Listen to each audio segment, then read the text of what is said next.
તો બોલો, હવે આ જ બાકી રહી ગયું હતું.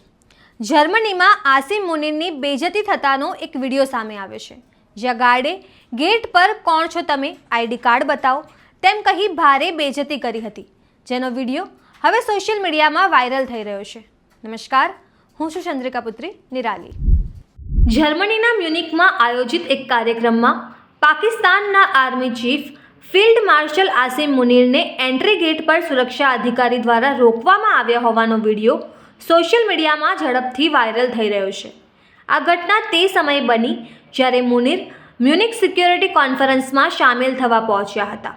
વિડીયોમાં દેખાય છે કે સુરક્ષા અધિકારી તેમને કહે છે કે પોતાનું આઈડી કાર્ડ આગળની તરફ કરી લો, જેથી તે સ્પષ્ટ દેખાઈ શકે. અધિકારી પોતે પોતાના બેજ પર ટેપ કરતા મુનીરને પણ તે જ કરવાનો ઇશારો કરે છે. આ બધું કોન્ફરન્સના પ્રવેશદ્વારથી થોડાક જ ડગલા દૂર થયું. આ દરમિયાન જર્મનીમાં સ્થિત એક સિંધી રાજકીય સંગઠન જે સિંધ મુત્તાહિદા મહાજ JSMM મ્યુનિક સિક્યોરિટી કોન્ફરન્સમાં પાકિસ્તાની આર્મી ચીફને બોલાવવા સામે સખત વાંધો ઉઠાવ્યો છે. સંગઠને આને ગંભીર રીતે દુર્ભાગ્યપૂર્ણ ગણાવ્યું અને આંતરરાષ્ટ્રીય સંસ્થાઓને આ બાબતે ધ્યાન આપવા અપીલ કરી છે. JSMMના કાર્યકરોએ કાર્યક્રમ સ્થળની બહાર વિરોધ પ્રદર્શન પણ કર્યો.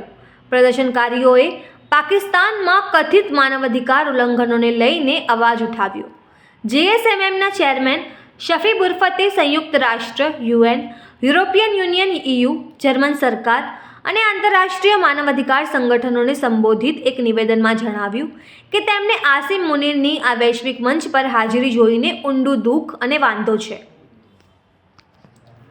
મ્યુનિક સિક્યોરિટી કોન્ફરન્સને વિશ્વના અગ્રણી મંચોમાંનું એક માનવામાં આવે છે, જે દર વર્ષે વિશ્વના નેતાઓ, રાજદ્વારીઓ અને સુરક્ષા નિષ્ણાતો આંતરરાષ્ટ્રીય શાંતિ, સુરક્ષા અને વૈશ્વિક સંકટનો પર ચર્ચા કરવા માટે એકઠા થાય છે.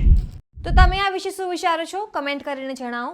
અત્યાર માટે બસ આટલું જ. સમાચારને લગતી વધુ અપડેટ્સ માટે અમારી વેબસાઇટ www.gujaratplus.in પર પણ માહિતી મેળવી શકો છો. ધન્યવાદ.